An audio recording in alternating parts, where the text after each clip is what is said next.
नमस्कार विद्यार्थी मित्रांनो, व्यंकटेश एज्युकेशन अँड संस्कृती या आपल्या चॅनेलवर सर्वांचे सहर्ष स्वागत आहे। आजच्या व्हिडिओमध्ये आपण स्कॉलरशिप शिष्यवृत्ती परीक्षा इयत्ता 5वी विषय गणित याच्यामधील आपण स्वाध्याय समविषम मूळ जोडमूळ सहमूळ संयुक्त त्रिकोणी व चौरस संख्या याच्यामधील स्वाध्याय 7.2 आजच्या व्हिडिओमध्ये आपण सोडून घेणार आहोत। व्हिडिओ सर्वांनी शेवटपर्यंत बघा, कारण यातील प्रत्येक प्रश्न आपण स्पष्टीकरणासह सोडून घेणार आहोत। नेहमीप्रमाणे व्हिडिओला सुरुवात करूया। नेहमीप्रमाणे व्हिडिओ आवडल्यास व्हिडिओला लाईक करा, आपल्या मित्रमैत्रिणींना शेअर करा, कारण ज्ञान दिल्याने वाढते। चॅनलवर नवीन असाल तर चॅनलला सबस्क्राइब करा।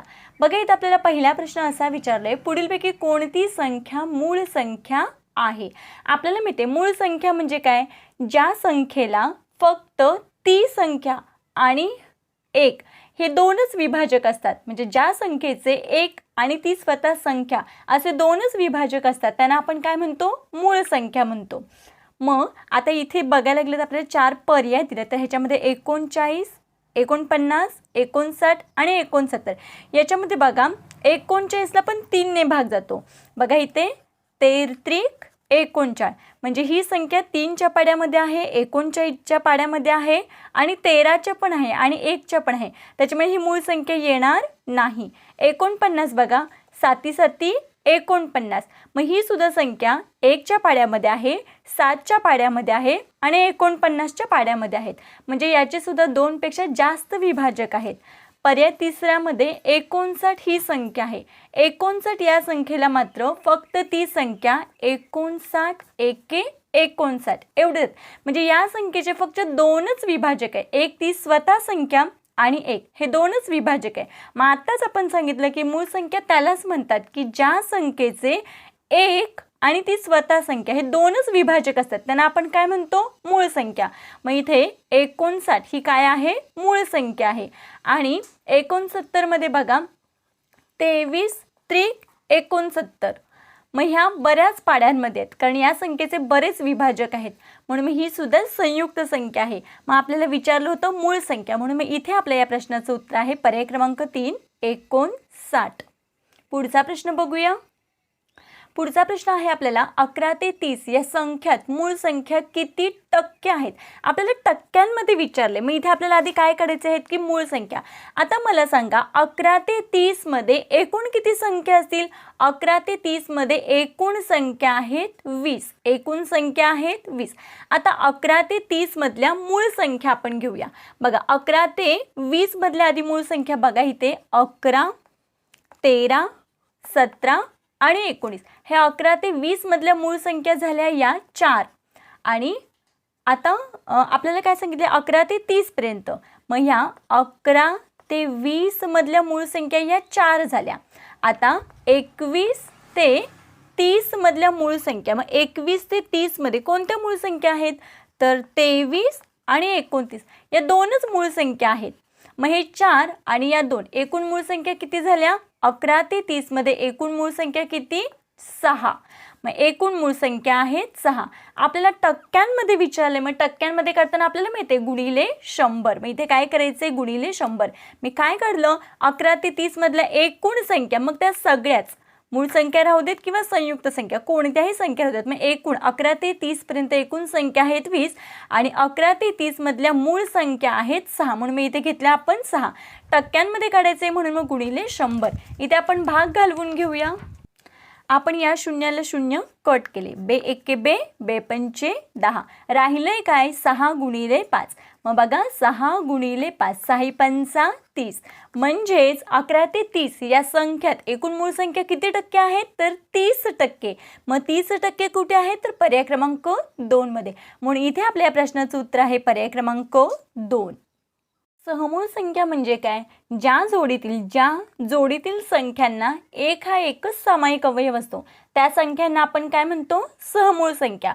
म्हणजे कोणत्याही 2 जर संख्या घेतल्या तर त्यांच्या विभाजकांमध्ये फक्त एक हा एकच सामायिक अवयव असेल तर त्याला आपण सहमूळ संख्या म्हणतो। आणि दुसरा एक नियम आहे, कोणत्याही 2 क्रमवार संख्या त्या एकमेकांच्या सहमूळ संख्या असतात। आता इथे आपल्याला पर्यायामध्ये 21 आणि 27 दिलेत। आपण जर 21 आणि 27 चा विचार केला तर त्याच्यामध्ये 3 पण कॉमन आहे। बघा हे 21 आणि हा 27. याचे आपण अवयव काढूया. 1, 3, 7 हे अवयव आणि स्वतः 21 ही संख्या. आता 27चा विचार केला तर 1च्या पाड्यामध्ये आहे, 3च्या पाड्यामध्ये आहे, 9च्या पाड्यामध्ये आहे आणि डायरेक्ट 27. मग बघा याच्यामध्ये इथे 1 समान आहे, इथे 3 पण समान आहे. आपण काय सांगितलं की सहमूळ संख्या म्हणजे काय, ज्या दोन संख्यांच्या अवयवांमध्ये फक्त एकच संख्या सामायिक असते. पण इथे तर दोन संख्या, त्याच्यामुळे ही सहमूळ संख्यांची जोडी येणार नाही. दुसऱ्या पर्यायाचा विचार केला तर इथे आहे 44 आणि दुसरी संख्या आहे 55. मग बघा इथे 1च्या पाड्यामध्ये, 2च्या पाड्यामध्ये, 11च्या पाड्यामध्ये, 4च्या पाड्यामध्ये आणि हे 44च्या पाड्यामध्ये, हे त्याचे काय आहेत, विभाजक आहेत. 55चे विभाजक 1च्या पाड्यामध्ये आहेत, 5च्या पाड्यामध्ये आहेत, 11 आणि डायरेक्ट 55. मग याच्यामध्ये बघा इथे 1 सामायिक आहे आणि इथे 11 पण सामायिक, म्हणजे इथे सुद्धा 2 विभाजक आहेत. आपल्याला फक्त एकच विभाजक पाहिजे, म्हणून मग ही सुद्धा सहमूळ संख्यांची जोडी येणार नाही. तिसरा पर्याय बघूया. तिसऱ्या पर्यायामध्ये संख्या दिलेली आहे आपल्याला 35 आणि 37. 35चे आपण अवयव काढले तर 1च्या पाड्यामध्ये आहे, 5च्या, 7च्या आणि ही 35 हे विभाजक आहेत. आता 37चे विभाजक, 37 ही काय आहे, मूळ संख्या आहेत. मग त्याचे फक्त 1 आणि 37 हे दोनच अवयव आहेत. मग बघा या दोन संख्यांच्या विभाजकामध्ये फक्त 1 हा एकच अंक सामायिक आहे, म्हणून मग 35 आणि 37 ही मात्र काय आहे, सहमूळ संख्यांची जोडी आहे. आता पुढचा पर्याय कोणता आहे, 39 आणि 26. याचे पण जर आपण अवयव काढले तर बघा 39 1च्या पाड्यामध्ये आहे, 3च्या पाड्यामध्ये आहे, 13 आणि स्वतः ती संख्या 39 हे एवढे अवयव आहेत. आता 26चा विचार केला तर बघा 26 1च्या पाड्यात आहेत, 2च्या पाड्यात आहेत, 13 दुनी 26 आणि 26 एके 26.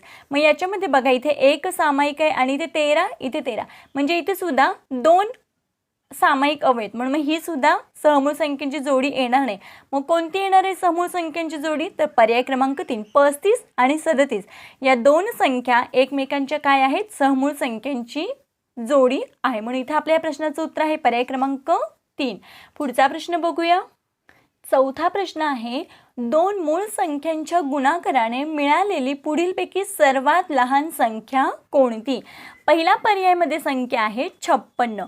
जर आपण हे 56चे फॅक्टर काढले तर बघा 28 दुने 56 आणि दुसऱ्या प्रकारामध्ये काढायचं झालं तर बघा 14 चोक 56 अजून 7 8 56 हे काय झाले 56चे. आता आपल्याला विचारले काय दोन मूळ संख्यांच्या गुणाकाराने. मग याच्यामध्ये बघा ह्या मूळ संख्या ही 7 मूळ संख्या आहेत पण 8 मात्र समसंख्या आहेत. आपल्याला दोन्ही मूळ संख्या पाहिजेत, म्हणून मग हे येणार आहे का, तर नाही येणार आहे, म्हणून मी ते 56 हा पर्याय येऊ शकत नाही. आता दुसरा पर्याय घ्यायचा झाला तर 57.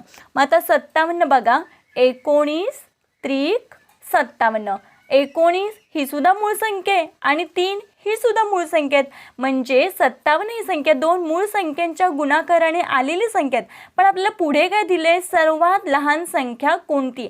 आता इथे दिलेल्या पर्यायांचा विचार केला तर 57 ही सगळ्यात मोठी संख्या आहे, म्हणून आपण पुढच्या पण संख्यांचे अवयव काढून घेऊया. मग इथे आहे तिसरी संख्या आहे 54. मग 54चे जर आपण अवयव काढलं तर बघा 27 दुने 54, 27 दुने 54, दोन ही समसंख्या आहे. अजून थोडं विभाजक काढूया 18 त्रिक 54. मग याच्यामध्ये 18 समसंख्या आहे, 3 मूळ संख्या आहे. मग अजून एक विभाजक काढला तर बघा 96 54. मग हे पण येतंय का नाही, कारण दोन मूळ संख्या कोणत्याच नाहीत, कारण एक सम आहे तर एक मूळ आहे, त्याच्यामुळे 54 सुद्धा येणार नाही. मग चौथा पर्याय बघूया 55. आता आपण जर 55चा विचार केला तर 55 बघा 11 गुणिले 5, 11 5 55. मग इथे 11 पण मूळ संख्या आहे आणि 5 पण मूळ संख्या आहेत. इथे पण या दोन्ही मूळ संख्या होतात, पण 57 ही 55 पेक्षा मोठी संख्या आहे. आपल्याला लहान विचारले, मग इथे लहान कोणती संख्या आहे तर 55, जी की दोन मूळ संख्यांच्या गुणाकाराने आपल्याला मिळालेली संख्या आहे. म्हणून इथे आपल्या या प्रश्नाचं उत्तर आहे पर्याय क्रमांक 4 55. पाचवा प्रश्न, x ही एक विषम संख्या आहे, तिच्या लगतची पुढची विषम संख्या कोणती असेल. आता आपल्याला इथे रूल माहिती आहे, सूत्रच आहे आपलं की कोणतीही विषम संख्या आपल्याला जर पुढची विषम संख्या पाहिजे असेल तर ती +2 असते आणि मागची हवी असेल तर -2 असते. समसंख्या सुद्धा +2 आणि मागची समसंख्या पाहिजे असेल तर -2 करायची, म्हणजे दिलेल्या संख्येमध्ये +2 मिळवले तर. मग आता इथे आपण या सूत्रानुसार या पर्यायानुसार जाऊया. x म्हणजे आपल्याला काय सांगितले, x ही एक विषम संख्या आहे. मग कोणतीही विषम संख्या घ्या. मी इथे घेते 5, कारण 5 ही विषम संख्या आहे. -2, मग 5तून जर 2 वजा केले तर इथे किती येते, 3 येते. म्हणजे 5च्या मागची विषम संख्या आपल्याला मिळाली 5 मधून, म्हणजे आपण 5 मधून जर -2 केले तर मागची 5च्या मागची 3 विषम संख्या मिळाली. पण आपल्याला पुढची पाहिजे, लगतची पुढची पाहिजे. मग इथे बघा x म्हणजे मी इथे 5च घेतला, 5 ही विषम संख्या आहे म्हणून मी इथे xच्या जागी 5 घेतला +2. मग 5 + 2 बरोबर किती, 7. मग बघा 5च्या पुढची विषम संख्या कोणती आहे, 7 आहे. मग इथे आपल्याला पुढची विचारली होती, मग आपल्याला या सूत्रानुसार ती संख्या मिळते, म्हणजे x + 2. आता x - 1 केलं, बघा x मध्ये दुसरी संख्या घेतली तरी चालते. मी 5च घेते, म्हणजे आपल्या लक्षात येईल x ही विषम संख्या आहे म्हणून मी तिच्या जागी 5 घेतली. 5तून जर मी 1 वजा केला तर इथे येते उत्तर 4. पण 4 ही तर समसंख्या आहे, मग ती पुढची पण नाहीये विषम संख्या आणि मागची पण नाही, कारण ती समसंख्या, म्हणून हे येणार नाही. आता इथे x + 1 जर केलं, x म्हणजे मी 5 घेतलं, 5 मध्ये मी 1 मिळवलं तरी इथे येतं 6. 6 ही सुद्धा समसंख्या आहेत, त्याच्यामुळे हे यायचा प्रश्नच येत नाही. म्हणून मी इथे आपल्या या प्रश्नाचं उत्तर कोणतं आहे, तर x + 2, पर्याय क्रमांक 2 हे आपल्या या प्रश्नाचं उत्तर आहे. पुढचा प्रश्न बघूया. पुढचा प्रश्न आहे, 2 विषम संख्यांच्या बेरजेस एका विषम संख्येने निश्चेष भाग जात असल्यास येणारा भागाकार दर्शवणारी संख्या पुढीलपैकी कोणती. 2 विषम संख्यांच्या बेरजेस, मग कोणत्याही 2 विषम संख्या घेऊया. आता इथे मी घेते 15 आणि 3 घेते. आपण कोणत्याही 2 विषम संख्या घेऊ शकतो. मग 15 + 3 2 विषम संख्यांच्या बेरजेस, मग यांची बेरीज किती येते, 18 येते. या बेरजेस एका विषम संख्येने निश्चेष भाग जात असल्यास, मग आता 18ला एका विषम संख्येने पूर्ण भाग गेला पाहिजे. मग आता बघा 18ला 3 ने भाग जातो, म्हणून मग 18 भागिले इथे 3 केलं. मग आपल्याला माहिती आहे 18ला जर आपण 3 ने भाग घेतला तर पूर्ण भाग जातो. मग आपलं भागाकाराचं उत्तर किती येते, 6, कारण 3 × 18. उत्तर किती आलं, 6 आलं. आता आपल्याला विचारलंय काय, येणारा भागाकार दर्शवणारी संख्या पुढीलपैकी कोणती. मग 6 ही कोणती संख्या आहे, तर 6 ही समसंख्या आहे. मग बघा दिलेल्या पर्यायांमध्ये पहिले 3 पर्याय विषम संख्या आहेत, पण आपलं उत्तर मात्र समसंख्या आले, म्हणजे आपलं 12 ही समसंख्या आहे. म्हणून इथे आपल्या या प्रश्नाचं उत्तर कोणतं आहे, तर 12. कारण आपण कोणतेही अंक घेऊ शकतो, त्याच्यामुळे आपल्याला मिळणारं उत्तर हे समसंख्या. मग दिलेल्या पर्यायांमध्ये 12 ही समसंख्या आहेत, म्हणून मग इथे आपल्या या प्रश्नाचं उत्तर आहे पर्याय क्रमांक 4, 12. पुढचा प्रश्न आहे, 1 ते 9 या क्रमिक अंकांपैकी कोणतेही 6 अंक प्रत्येकी एकदाच वापरून तयार होणारी मोठ्यात मोठी विषम संख्या व लहानात लहान समसंख्या यांची बेरीज किती. आता बघा 1 ते 9 मधले क्रमिक संख्या सांगितल्यात. मग बघा 1 2 3 4 5 6 7 8 आणि हे 9 क्रमिक म्हणजे क्रमाने येणाऱ्या संख्या. मग या लिहून घेतल्या आपण 1 ते 9 पर्यंत संख्या. आता आपल्याला पहिली काय सांगितलं, पहिल्यांदा या अंकांपैकी कोणतेही 6 अंक प्रत्येकी एकदाच, म्हणजे यापैकी कोणतेही 6 अंक घ्यायचे पण एकदाच घ्यायचे आहेत, तयार होणारी मोठ्यात मोठी विषम संख्या. मग मोठ्यात मोठी विषम संख्या सांगितली, मग मोठी सांगितलं म्हणून आपण काय करायचं, इकडून अंक घेऊया. मग बघा इथे 9 8 7 6 5 आणि हे 4 1 2 3 4 5 आणि ही 6, आपल्याला 6 अंक सांगितलेत. पण आपल्याला इथे विषम संख्या सांगितल्यात. मी इथे आपल्याला 4 घेऊन जमेल का, नाही. मग 4 ही समसंख्या आहेत, म्हणून मग त्याच्या आधीची संख्या घेऊया 3. ही झाली 6 अंकी मोठ्यात मोठी विषम संख्या या दिलेल्या अंकांमध्ये. आता काय सांगितले, या अंकांमध्ये आपल्याला लहानात लहान समसंख्या यांची बेरीज. आता लहानात लहान समसंख्या आपल्याला लिहायची आहेत. मग लहानात लहान समसंख्या म्हणजे इकडून सुरुवात करूया. मग 1 2 3 4 5 समसंख्या सांगितले, म्हणून मग शेवटला 6 ही समसंख्याच आहेत, म्हणून ही पूर्ण काय झाली, समसंख्या. यांची बेरीज सांगितले. मग बघा 3 + 6, 3 आणि 6 किती येतात, 9 येतात. आता आपण जर पर्यायांचा विचार केला तर बघा इथे एकक स्थानी 9 आहेत. मग 9 हे फक्त पर्याय क्रमांक 2 मध्ये, बाकी कोणत्या पर्यायामध्ये आहेत का नाही. मग आपल्याला जास्त कॅल्क्युलेशन करायची गरजच नाही, डायरेक्ट इथे आपल्या या प्रश्नाचं उत्तर आहे पर्याय क्रमांक 2. तुम्ही यांची बेरीज करून सुद्धा पाहू शकता. बघा 5 आणि 5 10, हातचलाला 1, 6 आणि 4 10 आणि 1 हातचला 11, 7 आणि 3 10, 10 आणि 1 11, परत हातचला 1, 8 आणि 2 10, 10 आणि 1 11, 1 9 10 11. मग बघा 2 4 5 5 वेळा बघा 11 11 10, बघा 11 11 10 9, म्हणून मी इथे आपल्या प्रश्नाचं उत्तर आहे पर्याय क्रमांक 2. 8वा प्रश्न, पुढीलपैकी कोणत्या स्थानच्या अंकांची स्थानिक किंमत विषम संख्या असू शकेल. हा प्रश्न बघता क्षणी आपण याचं उत्तर सांगू शकतो. आता एकक म्हणजे फक्त 1, दशक म्हणजे 10, शतक म्हणजे 100 आणि हजार म्हणजे 1000. आता आपल्याला विचारलंय कोणत्या अंकांची स्थानिक किंमत विषम संख्या असू शकेल. आता स्थानिक किंमत बघा, इथे 0 समसंख्या 0 समसंख्या 0 समसंख्या. मग आपल्याला विषम संख्या विचारले, मग फक्त 1 या अंकाची स्थानिक किंमत किती आहे, विषम संख्या. म्हणून मग इथे आपल्या प्रश्नाचं उत्तर आहे पर्याय क्रमांक 1 एकक. 9वा प्रश्न आहे, 5 क्रमवार समसंख्यांची बेरीज पुढीलपैकी कोणती असेल. आता 5 क्रमवार समसंख्यांची बेरीज, मग कोणत्याही संख्या घेऊया आपण, लहान संख्या घेऊया 2 4 6 8 आणि हे 10, कारण या सगळ्या समसंख्येत आपल्याला समसंख्याच विचारल्यात. मी इथे 2 पद्धती सांगणार आहेत, एक ही पद्धत आणि एक सोपी ट्रिकने जायचं आहे. आता यांची जर आपण बेरीज केली तर यांची बेरीज किती येते बघा, 2 आणि 4 6, 6 आणि 6 12, 12 आणि 8 20, 20 आणि 10 30, यांची बेरीज झालेली आहे 30. आता आपल्याला विचारलंय काय, पर्यायांचा आपण आता आपल्याला पर्याय बघायचे. पुढीलपैकी कोणती संख्या असेल पहिल्या संख्येची 5 पट. पहिली संख्या कोणती आहे 2, मग 2 ची 5 पट किती झाली, 2 पंचे 10, पण आपलं तर उत्तर बेरीज किती आले 30 आले, म्हणून हे येणार आहे का, तर नाही. दुसरा पर्याय बघा, दुसऱ्या संख्येची 5 पट. दुसरी संख्या कोणती आहे 4, 4 ची 5 पट 4 पंचे 20, नाही आपल्याला इथे 30 आले, म्हणून मग दुसरा पर्याय सुद्धा येणार नाही. तिसरा पर्याय काय सांगतोय आपल्याला, तिसऱ्या संख्येची 5 पट. मग तिसरी संख्या कोणती आहे 1 2 3, तिसरी संख्या आहे 6 आणि 6 ची 5 पट, 6 पंचे 30. मग बघा इथे आपलं 30च उत्तर आलेलं आहे, म्हणून मग इथे आपल्या प्रश्नाचं उत्तर आहे पर्याय क्रमांक 3. हे झालं संख्याकडून. आता ट्रिकने जाऊया, खूप सोपी पद्धत आहे. इथे आपण n घेऊया. ट्रिक म्हणजे काय घ्यायचे, n घ्यायचे, n गुणिले n अधिक 1 या ट्रिकने जाऊया. आपल्याला इथे कोणता अंक दिलाय, 5 क्रमवार समसंख्यांची बेरीज. मग 5 दिले ना, मग n म्हणजे काय करायचं, इथे आपल्याला 5 घ्यायचे आहेत, गुणिले n अधिक 1 म्हणजे 5 अधिक 1. मग इथे 5 गुणिले 5 अधिक 1 किती 6, मग 5 6 30. बघा बरं सेम तेच आहेत. मग आपल्याला आता 30 उत्तर आलं, म्हणजे हे आपण जे असं बेरीज करून काढलं त्यापेक्षा या ट्रिकने लगेचच निघालं आहे. मग इथे आलेलं आहे 30. मग आपल्याला बघा तिसऱ्या संख्येची 5 पट, मग तिसरी संख्या कोणती आहे इथे 6, मग 6 पंचा 30, म्हणून मी इथे आपल्या प्रश्नाचं उत्तर आहे पर्याय क्रमांक 3, तिसऱ्या संख्येची 5 पट. तुम्हाला या सोप्या ट्रिक आवडत असतील नक्कीच व्हिडिओला लाईक करा. 10वा प्रश्न आपल्याला दिलेला आहे, पुढीलपैकी कोणती क्रिया केल्यावर येणारे उत्तर विषम संख्या असेल. बघा 2 विषम संख्यांचा गुणाकार. आता 2 विषम संख्या आपण कोणत्याही घ्यायचेत. आता इथे मी 3 आणि 5 घेते, 2 विषम संख्यांचा गुणाकार, मग 3 5 ची 15. उत्तर किती आले इथे 15. 15 ही काय आहे, विषम संख्या आहे.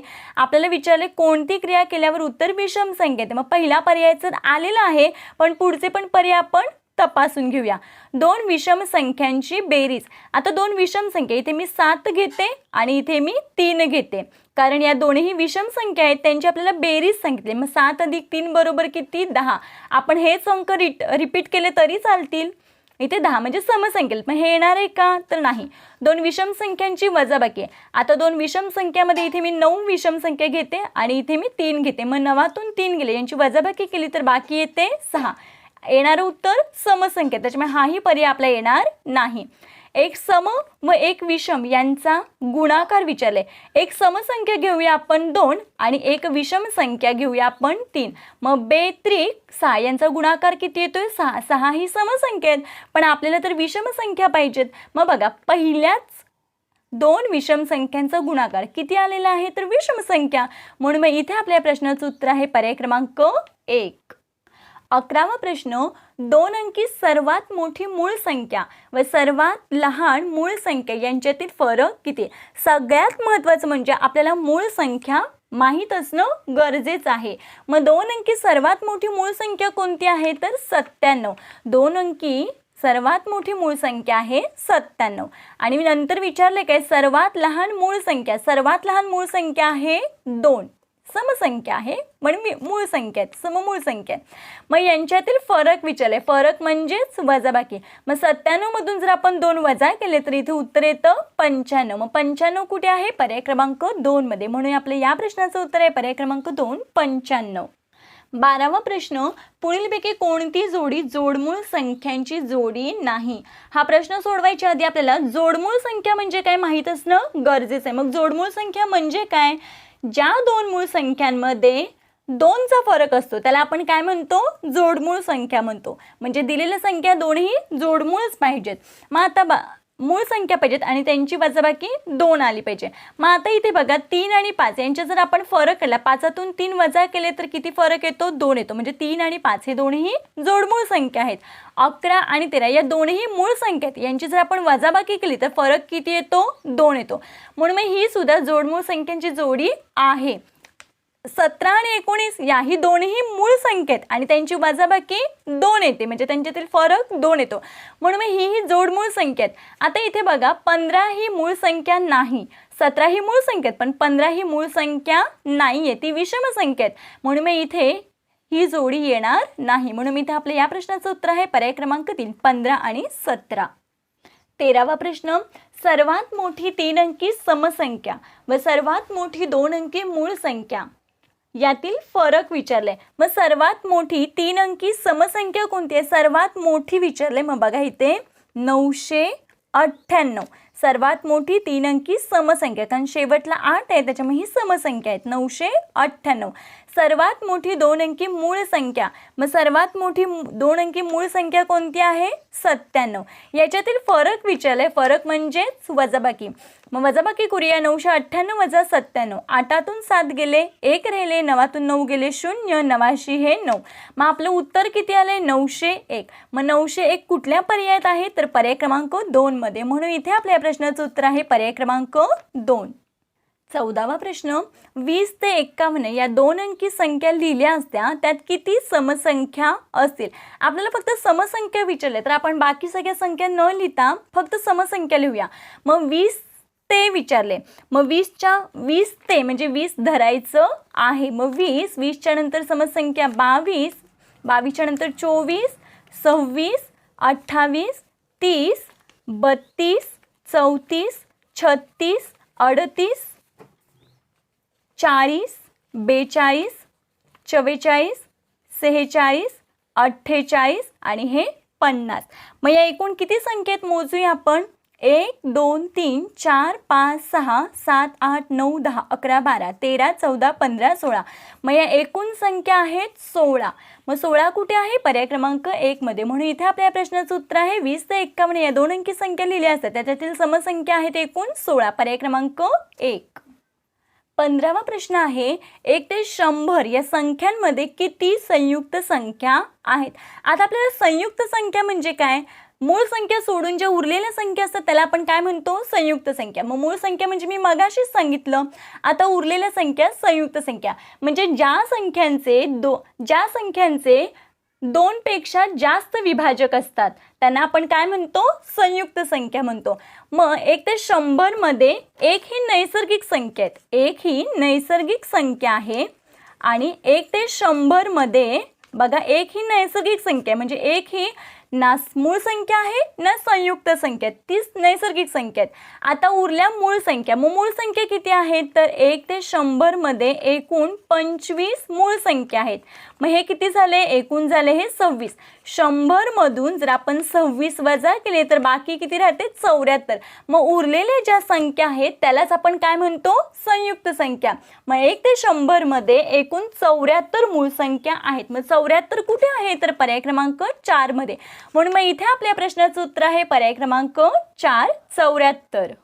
16वा प्रश्न, 0, 5, 6, 7 हे अंक एकदाच वापरून जास्तीत जास्त किती 3 अंकी समसंख्या तयार होतील?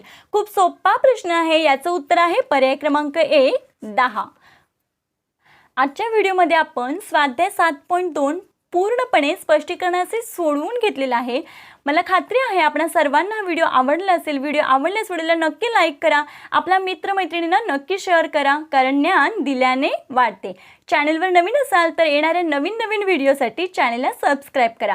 व्हिडिओ कसा वाटला ते कमेंटमध्ये नक्की सांगा। भेटूया पुढच्या व्हिडिओमध्ये, तोपर्यंत नमस्कार, थँक्यू।